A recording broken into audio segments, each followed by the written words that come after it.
નમસ્કાર. Day special કાર્યક્રમમાં આપની સાથે હું છું શિવાની. ડે સ્પેશિયલમાં આજે વાત કરવી છે આત્મહત્યા વિશે.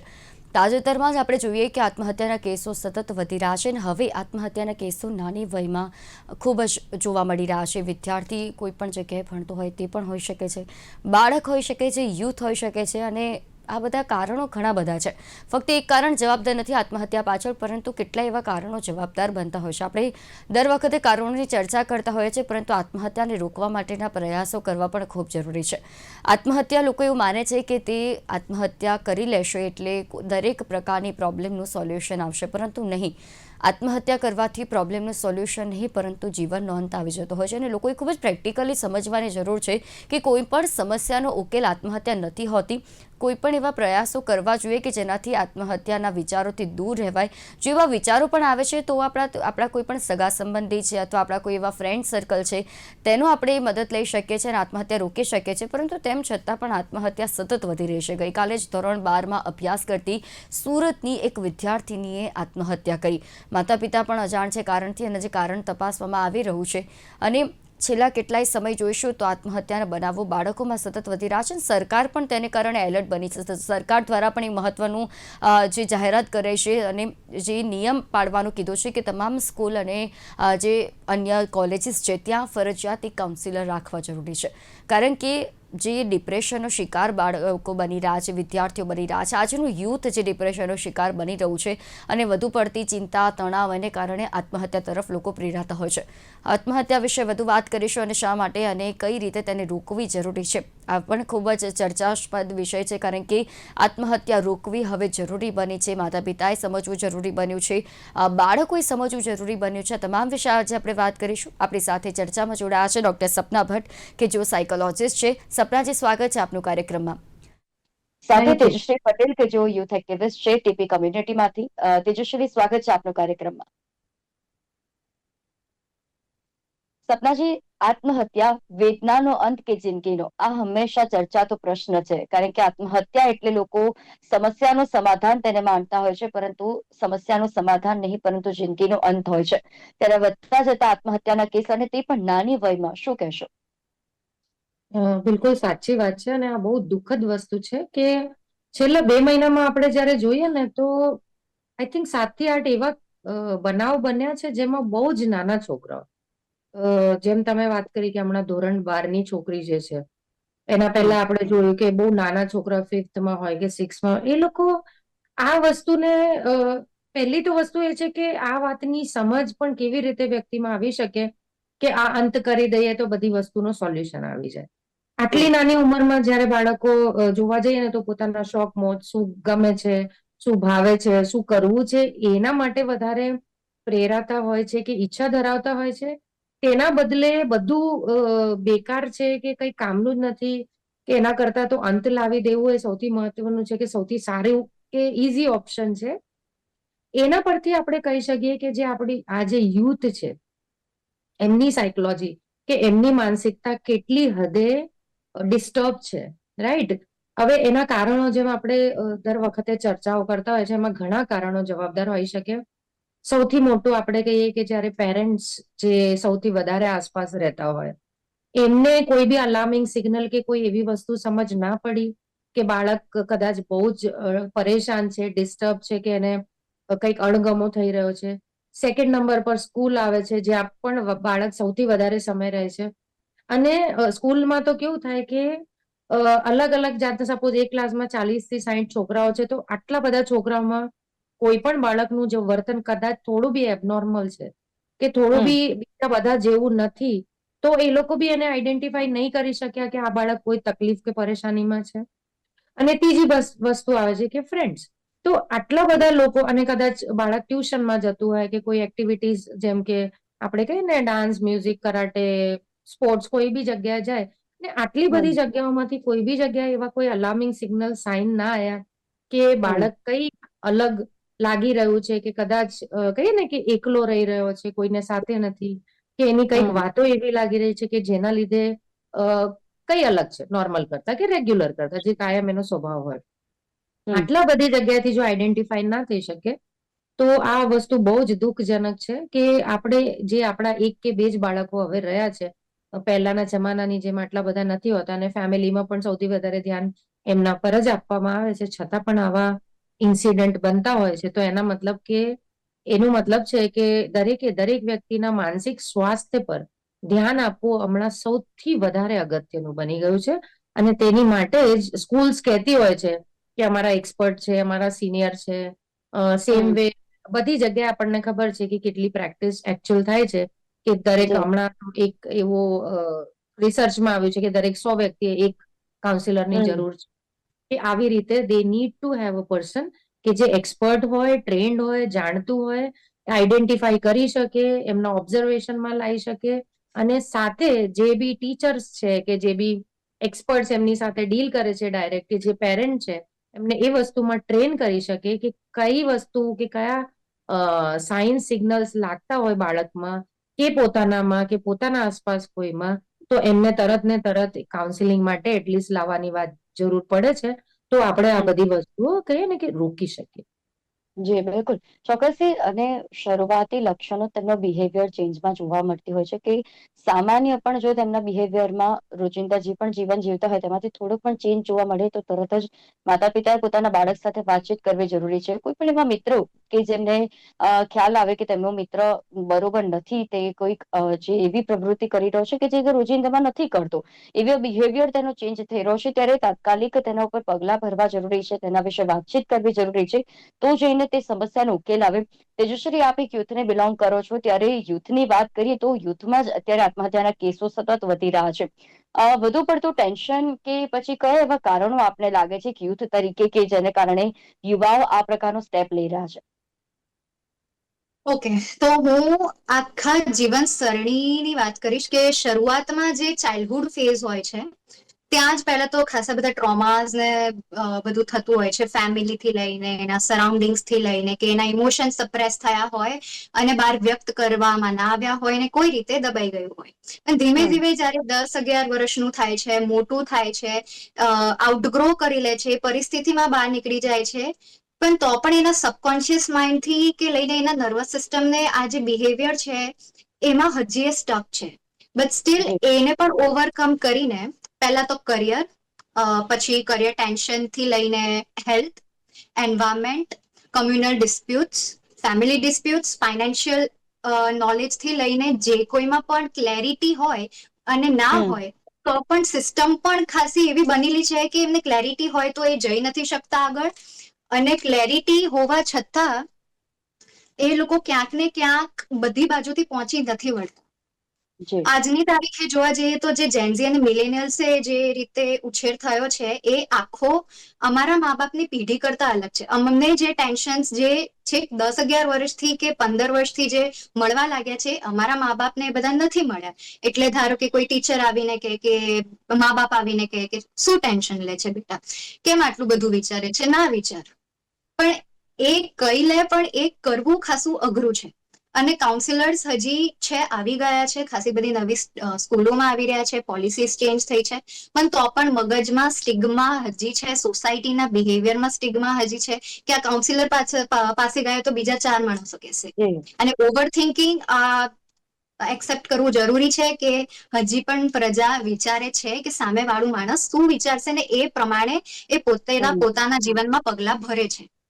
તે કારણે સ્ટિગ્મા પણ છે, ઓવર થિંકિંગ છે, અને ખાસી બાજુથી એ ઘેરાઈ ગયું છે કે હવે બહાર નથી આવી શકતું, કે એનું એન્થુઝિયાઝમ અને જે એક્સપિરિયન્સ ઓપન માટે હોવું જોઈએ, જે એક્સપિરિયન્સીસ માટે જે ઓપન એટીટ્યુડ હોવો જોઈએ એ રહેતો હમ. નથી. હોપ એની જે હોય છે એ ધીમે ધીમે ઓછી થઈ જાય છે, અને જ્યારે ફિનિશ લાઈન પર આવી જાય છે ત્યારે આત્મહત્યા ઉપર આવી જાય છે. બિલકુલ. અને જરૂરી છે કે ઓવર થિંકિંગને કામ કરવી.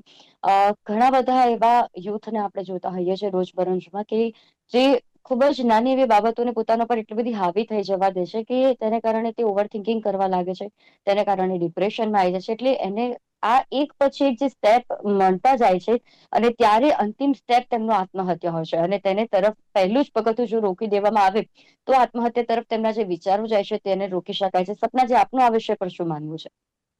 જી બિલકુલ સાચી વાત છે. એક જે સૌથી અગત્યની વસ્તુ શું છે કે આપણે આપણા લોકોમાં જ્યારે આ વસ્તુ પૂછીએ ને કે તમને ખબર છે મેન્ટલ હેલ્થ શું હોય છે, તો આઈ ડાઉટ કે લોકોને આ વસ્તુની અવેરનેસ પણ એટલી નથી કે મેન્ટલ નથી. નામનું કઈ કોન્સેપ્ટ પણ એ છે.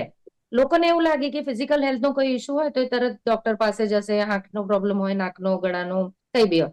પણ લાગે કે ઓકે કંઈક અલગ છે, કઈ તકલીફ લાગી રહી છે, પોતાનું કઈ વર્તન અલગ છે કે બીજાનો તો થઈ જશે, આવી જશે, આમાં શું ચિંતા કરવાની, આવું કઈ ના હોય, અમે તો આવું જ કરી લેતા હતા, બધું થઈ જતું હતું. સો એ વસ્તુઓ જયારે બીજી રીતે ડીલ થઈ જતી હતી, પણ અત્યારે આ સિચ્યુએશનમાં અગેન આપણે કહીએ ને કે બેક ટુ સ્ક્વેર આપણે પેરેન્ટ પાસે જઈએ.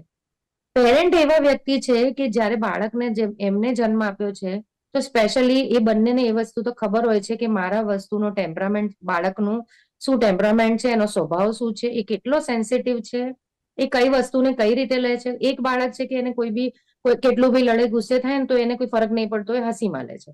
ને એક જી. બાળકને કદાચ જોરથી બી કહેવામાં આવે તો બહુ સેન્સિટિવલી એને લે છે, સિરિયસલી લે છે. તો હમ. જ્યારે પેરેન્ટ વ્યક્તિ એવા છે જેમને ખબર છે કે આવું મારું બાળક છે, હવે જ્યારે એ બાળક સપોઝ સ્કૂલથી આવીને કે ક્લાસથી આવીને કે કોઈ બી જગ્યાથી કે ફ્રેન્ડ્સથી મળીને આવે કે વ્યક્તિ આવીને કદાચ કોઈ વાત કરે કે આવું થયું અને મને ના ગમ્યું, કે આવું થયું તો મને આવું ફીલ થયું, હમ. એ વસ્તુ ધારો કે એને પ્રોપરલી એડ્રેસ કરવામાં આવ્યો હોય કે અચ્છા સમજીને, સમજાઈને, વાત કરીને એનો કહીએ ને કે એ સમયે એ પ્રશ્ન સોલ્વ થઈ ગયો હોય કે એને ગૂંચવાડો ના ઉભો થયો હોય.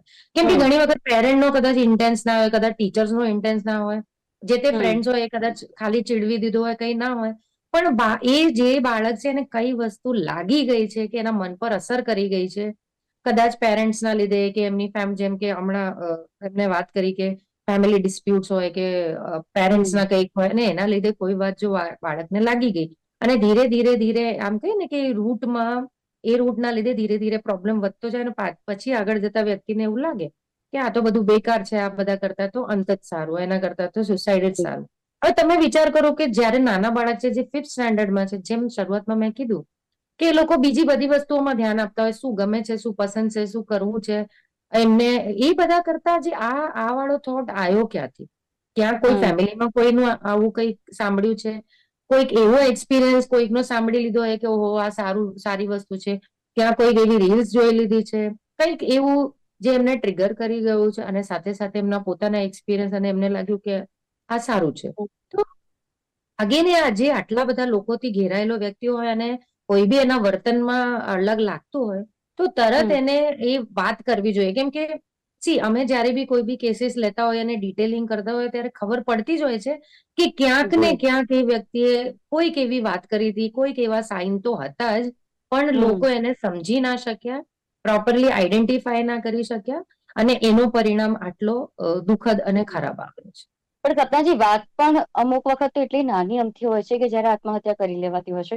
હમણાં એવું સામે આવ્યું હતું કે એક બાળકીને તેના મમ્મીએ ફોન આપવાની ના પાડી, જે જીદ પકડી તેને કે મને આઈફોન જોઈએ છે અને જી આઈફોન અપાવવાની ના પાડી દીધી અને એણે આત્મહત્યા કરી લીધી.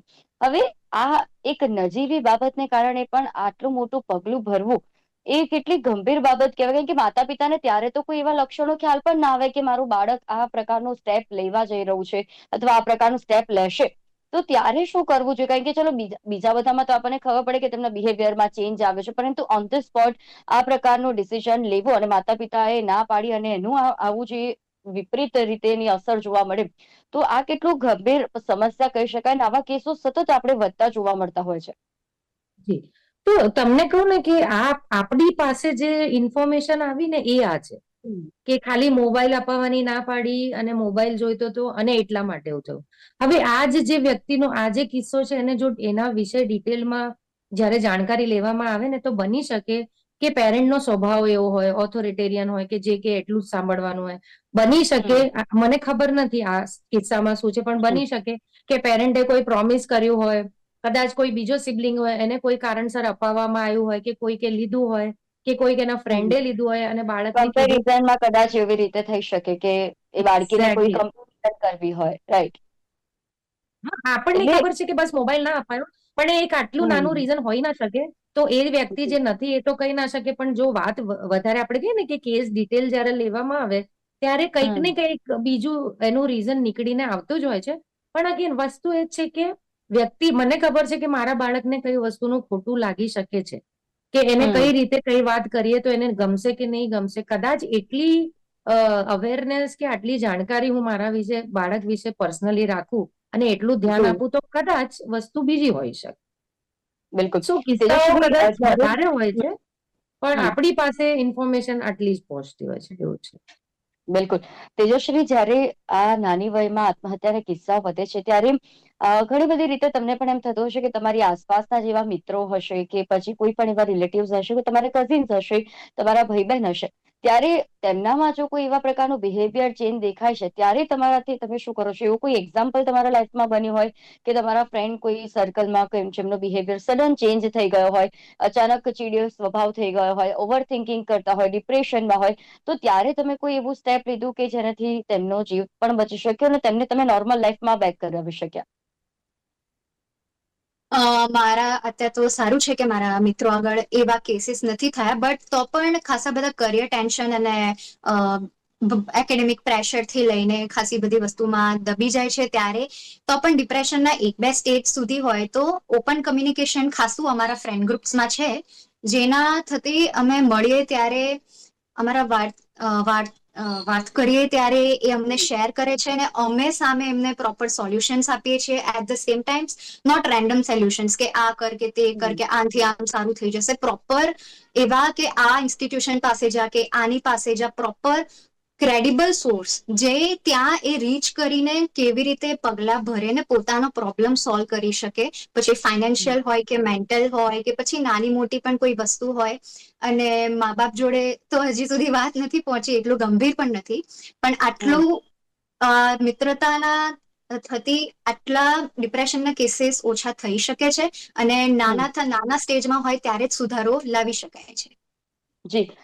સપનાજી, ઘણી વખત પ્રેમ સંબંધોમાં મળતી નિષ્ફળતાને કારણે પણ આત્મહત્યાના કેસો કરી લેતા હોય છે. હવે નાની ઉંમરમાં જ્યાં પ્રેમ શું હોય છે તે પણ ખ્યાલ નથી હોતો અને એક જ રિલેશનના ફેલિયરને કારણે આત્મહત્યા કરી લેવાતી હોય છે.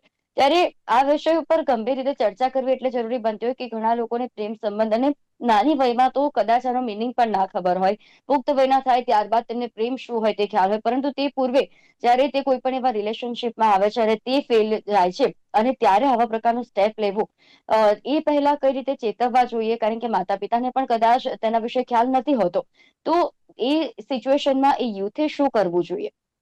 જી. તો સૌથી પહેલા તો હું તમને કહું ને કે મોસ્ટ ઓફ ધ કેસીસમાં સપોઝ હું તમને છેલ્લા 6 મહિનાના મારી જે પ્રેક્ટિસ છે એની વાત કરું ને, તો છેલ્લા 6 મહિનામાં મારી પાસે લગભગ 10 એવા કેસીસ આવ્યા છે કે જેમનામાંથી 2 એટલા સિવિયર હતા કે એમને એવું લાગતું હતું કે બસ હવે આ ડેડલાઈન આપી દીધી કે આ ડેટ સુધીમાં તો હું આ સુસાઇડ અટેમ્પ્ટ કરવાનો પ્રયત્ન કરીશ. રાઈટ, મારી પ્રેક્ટિસની વાત કરું. સાથે 7 થી 8 એવા કેસીસ હતા કે જેમને એવા થોટ્સ આવતા હતા, સુસાઇડલ થોટ્સ આવે, એમને એવું લાગે કે હવે તો કઈ મતલબ નથી. અને જ્યારે એમની સાથે કોઈ બી સપોઝ એમને આપણે કહીએ ને માર્ક્સ હોય કે પોતાની જાતને બ્લેડથી કટ કરી લીધા અને કોઈક બી રીતે એમની ફ્રેન્ડ્સની અવેરનેસના લીધે કે રેગ્યુલર અમારા સેશન્સ હોય છે એમની સાથે, એમના ગ્રુપ સાથે, લાઈક ક્લાસીસ સાથે, તો એમના બીજા ફ્રેન્ડ્સ કે લોકોને ખબર પડી હોય અને એમને ઇન્ફોર્મ કર્યા હોય, એમના ફેકલ્ટીઝને, ટીચર્સને ઓર પેરેન્ટ્સને કે ભાઈ આ બાળકને જરૂર છે અને તમે એક વાર કન્સલ્ટિંગ કરો. ના હવે તમને વાત કરું, જે તમે રિલેશનશિપની વાત કરી, જી. મોસ્ટ ઓફ ધ કેસીસમાં બાળકને ભણવાનો ઇશ્યુ થતો હોય ને તો કદાચ ઓછું એવું લાગશે કે નહીં ભારે મારે સુસાઇડ કરી લેવાની જરૂર છે. રિલેશનશિપ એક એવી વસ્તુ છે, જેમ તમે કીધું બરાબર, કે નાની ઉંમરમાં એકચ્યુઅલી રિલેશનશિપ શું છે કોઈને ખબર નથી. પણ ધારો કે કોઈ બાળક આવીને એવું કે એના પેરેન્ટને કે ભાઈ મને ફલાણી છોકરી ગમે છે કે મને આ છોકરો ગમે છે, પેરેન્ટ શું રિએક્ટ કરશે? પેરેન્ટનું રિએક્શન કદાચ તો બહુ જ અપોઝિંગ હશે કે આવું ના હોય, આ બધું છોડી દેવાનું હોય, ભણવામાં ધ્યાન આપો. હું તમને કહું કે કેટલા એવા પેરેન્ટ્સ હશે કે એવું કહેશે કે ઓકે, તું છોકરી છે તો તને છોકરો જ ગમવાનો છે, છોકરાને છોકરી પ્રત્યે જ આકર્ષણ રહેવાનું છે, which is very very normal thing. કદાચ પેરેન્ટ સાથે આ વાત થઈ હોય ને પેરેન્ટનું આ રિએક્શન હોય તો બીજી વખત બાળક કઈ બી થશે ને તો એના પેરેન્ટને વાત કરવાની કોશિશ કરશે. આ એજમાં કોઈ જઈને બાળકો એવું તો છે નહીં કે કોઈ એકબીજાને ગમી ગયું તો જઈને લગ્ન કરી દીધા કે દે વેન્ટ કે કંઈક એવું એટલું બધું કે ફિઝિકલ થઈ ગયું કંઈ હોતું નથી. ઇટ ઇઝ જસ્ટ જી. આપણે કહીએ ને એટ્રેક્શન, ઇન્ફેચ્યુએશન જે હમ. ગણો છો. પણ બીજી બાજુ જે ફેમિલી, પેરેન્ટ્સ, ફ્રેન્ડ્સ કે જે લોકોને ખબર પડે ને એ લોકો એને એટલી મોટી રીતે લેતા હોય છે કે બાળક હમ. પરિવાર એ વિશે વાત કરવું એ બહુ જ આપણે કહીએ ને કે ના જ કરાય એ ગણે છે કે આ વાત જી. વિશે વાત મારા પેરેન્ટને ખબર પડી ગઈ તો ના હમ. પડવી જોઈએ. તો એ બધા પ્રિકોશન સાચવેતી રાખે કે આ ના થવું જોઈએ. હવે એના મનમાં કદાચ ઘણું બધું ચાલી રહ્યું છે અને બન્યું હોય એવું કે કદાચ એ રિલેશન કે ફ્રેન્ડશિપ.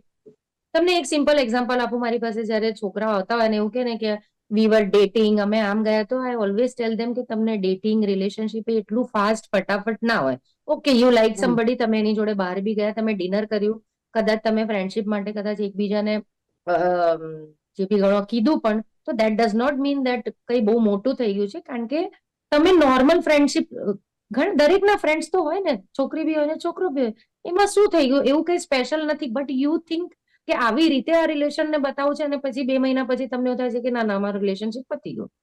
સો જી. When you sit with them, તમે એમની સાથે બેસો, એમની સાથે એમના જ એ જ રિલેશનની વાત, જેને એ રિલેશન કહે છે, એને હમ. એનાલાઇઝ કરો, એમને સમજાવો, તો એ એકદમ લાઇટ માઇન્ડેડ થઈ જાય, ફ્રી થઈ જાય કે ઓકે, કોઈ મને સમજે છે, મતલબ હું બિલકુલ. કદાચ ખોટો કે ખોટી પણ નથી અને આ વસ્તુ કઈ એટલી ખરાબ પણ નથી. તો હમ. જયારે વાત શેર કરે ત્યારે એમના દુઃખ બી શેર કરી શકે કે મારું બ્રેકઅપ થઈ ગયું, કે મને આવું લાગે છે, હમ. મેમ મને એટલે એવા થોટ્સ આવે કમ્ફર્ટ છે. ઝોન એક ઉભો કરવો જરૂરી છે માતા પિતા બહુ જ પોતાના જરૂરી બાળકો છે. વચ્ચે. તો એ શેર બિલકુલ. પણ કરે છે કે મને લાગે છે કે આમ તો થઈ ગયું, તો મારે સુસાઇડ કરી લેવું જોઈએ. એન્ડ ધેન ઓલવેઝ આપણે એમને સમજાવવું પડે કે hmm. Relationship is a very important part of life, but not જી. લાઈફ. લાઈફમાં જી. ઘણું બધું છે, પણ આ એક પાર્ટ છે. તો તમે અત્યારે અહીંયા અટકી ગયા છો, તો આના લીધે suicide is not a solution. તમે એના પર વર્ક કરો ને સાથે જે તમારી લાઈફના બીજા પાર્ટ છે એને કન્ટિન્યુ કરો. પણ હું એમ કહું છું કે આટલું સમજી શકે અને સમજાવે જયારે કોઈ હોય ને, તો આવા હમ. એન્ડ કદાચ આ રીઝન્સ થી તો નહીં જ આવે એવું કહી જી શકાય. બિલકુલ. અને એટલે જ જે ખૂબ સારી વાત આપે કરી કે કમ્ફર્ટ ઝોન જો ઘરમાં હશે ને, એવા પ્રકારનું વાતાવરણ જો ઘરમાં હશે, તો એ બાળક કોઈ પણ પ્રકારની સમસ્યાથી મૂંઝાતું હશે, તેને ડિપ્રેશન પણ જો કોઈ પણ વસ્તુનું હશે તો તે તરત જ તેના માતા પિતાને શેર કરશે અને માતા પિતા દ્વારા તેને કમ્ફર્ટ ઝોન ઉભો કરવામાં આવશે. તો તેનામાં આવા કોઈ ડિપ્રેશનના લક્ષણો પણ જોવા નહીં મળે, ના આત્મહત્યાના તેનામાં વિચારો આવશે. તેજસ્વી, સમયનો અભાવ છે, પરંતુ એક યુથ માટે જેમાં આત્મહત્યાના કેસો વધી રહ્યા છે, તેના માટે એક સ્પેશિયલ એક મેસેજ કે જે તમે યુથને કહેવા માંગો છો.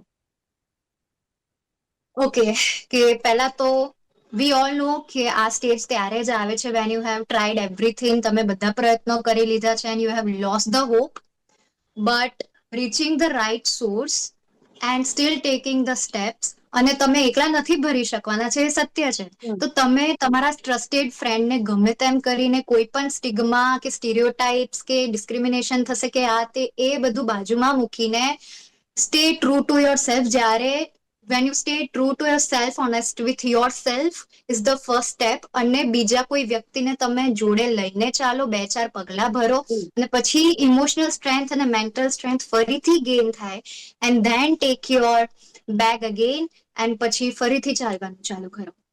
જી ચોક્કસથી તેજશ્રી. અને તમારા જેવા યુથ આ વિષયને સમજે અને આ બાબતને સમજે તે પણ જરૂરી છે. સપ્રાજ, આપે ખૂબ જ સારી વાત કરી કે ઘરમાં કમ્ફર્ટ ઝોન પૂરો પાડવો, અને જો બાળક કદાચ એવા કોઈ લક્ષણો તેનામાં દેખાય છે તો માતા પિતાએ વાતચીત કરવી જોઈએ પોતાના બાળકો સાથે. તો જ એને જે આત્મહત્યા તરફનું જે પહેલું પગથિયું છે ત્યાં જ તે સ્ટેપ આઉટ થઈ જશે અને આત્મહત્યાના કેસોમાં ઘટાડો થશે. માટે ચર્ચા વિચારણા કરવી જરૂરી છે, ઘરમાં એવું વાતાવરણ ઉભું કરવાની જરૂર છે, મિત્રો વચ્ચે એવી કમ્ફર્ટ ઝોન હોવો જોઈએ કે તે એકબીજાની વાતો શેર કરી શકે, કે જેનાથી આવું જો કોઈ એવું મિત્ર વિચારી રહ્યું છે તો તે ત્યાં જ તેને રોકી દેવામાં આવે. સપનાજી, તેજશ્રી, આ બંને અમારી સાથે વિશેષ ચર્ચામાં જોડાયા તે બદલ આપ બંનેનો આભાર. Thank you. Thank you. તો ડે સ્પેશિયલમાં આજે વાત હતી આત્મહત્યાના વધતા કિસ્સા ઉપર. કારણ કે લોકો એવું માને છે કે આત્મહત્યા એટલે કે તેમના જિંદગીનો અંત આવી જશે અને તમામ સમસ્યાઓનું જે છે તે સમાધાન આવી જશે, પરંતુ તમારા આત્મહત્યા કરવાથી જે જીવનનો અંત આવશે, સમસ્યાનું સમાધાન તો આવી જ જશે, પરંતુ એ આત્મહત્યા તમારા કેટલા એવા સ્વજનો અને કેટલા એવા તમારા જે ઘરના વડીલો છે તેમને કેટલું દુઃખ પહોંચાડતું હોય છે. આત્મહત્યા કરવા માટે જે લોકો પ્રેરાતા હોય છે તેમને રોકવા જરૂરી છે. તેમનું જે પહેલું પગથિયું હોય છે તે ડિપ્રેશન, તણાવ, આ બધી ચિંતા જે હોય છે તે જ તેનું પહેલું પગથિયું હોય છે.